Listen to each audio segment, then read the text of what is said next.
Welcome my dear students, Chandra Rubab institutions. The discuss about the zygote cleavage. Fertilisation के बाद जो zygote बनता है उनमें क्लेवेज किन किन प्रवस्थाओं से गुजरता हुआ ब्लास्टोसिस्ट तक पहुंचता है उसके बारे में डिस्कस करेंगे. तो आज का जो टॉपिक है cleavage of zygote.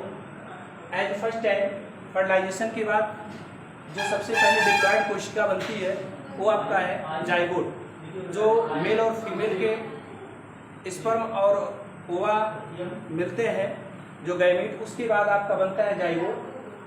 And second, zygote बनने के लगभग कुछ घंटों बाद इसमें क्लेवेज प्रारंभ होता है और सबसे पहला आपका 2 सेल स्टेज आता है, यानी जो लगभग 30 घंटे बाद होता है और इसमें 2 कोशिकाएं बनती हैं.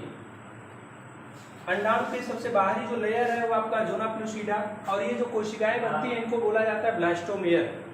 2 कोशिकाओं के बाद फिर आपकी जो अवस्था आएगी लगभग 48 घंटे बाद, वो आपके ब्लास्टोमेयर की संख्या हो जाएगी 4, यानी कि 2 कोशिकाएं थी अब 2 से फिर 4. एक चीज और बताना चाहेंगे डियर स्टूडेंट्स की ये जो कोशिकाओं की संख्याएं बढ़ रही है, जो ब्लास्टोमेयर बन रहा है ये जाइगोट के अंदर प्रोसेस हो रहा है, इसलिए जाइगोट की जो साइज है उसमें कोई परिवर्तन नहीं होता है. सिर्फ उस जाइगोट के अंदर जो कोशिकाएं बन रही हैं उन कोशिकाओं की साइज में डिफरेंशिएशन होता है, यानी साइज कम होती जाती है. यानी कहने का मतलब अगर एग्जांपल की मैं बात करूं तो कोई एक छोटा सा रूम है और उसमें रहने वाले लोग बढ़ेंगे, घर की साइज नहीं बढ़ेगी, लेकिन जो रहने वाले लोग हैं उनके साइज में डिफरेंट होना जरूरी है तभी उसमें रह पाएंगे. इसी तरह से ये जो ब्लास्टोमेयर की संख्या है, संख्याएं बढ़ेंगी लेकिन जाइगोट की साइज में कोई परिवर्तन नहीं होगा. 40 घंटे बाद फर्टिलाइजेशन के लगभग 4 सेल स्टेज आएगा और ब्लास्टोमेयर की संख्या होगी 4. इसके बाद हम बात करेंगे कि 4 है, फिर 4 से आपका 8 कोशिकाओं की स्टेज आएगी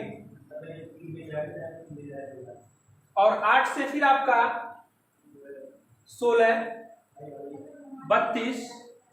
32 की जो कोशिकाओं की अवस्था है उसको हम लोग बोलेंगे मोरुला. और उसके बाद फिर आपका आता है ब्लास्टोसिस्ट, और यही ब्लास्टोसिस्ट अवस्था जो है जा करके गर्भाशय की जो वाल है, आपको बताया था पिछले क्लास में मैंने कि जो गर्भाशय की लेयर है वो 3 लेयर में डिवाइड हुई है. Endometrium, myometrium,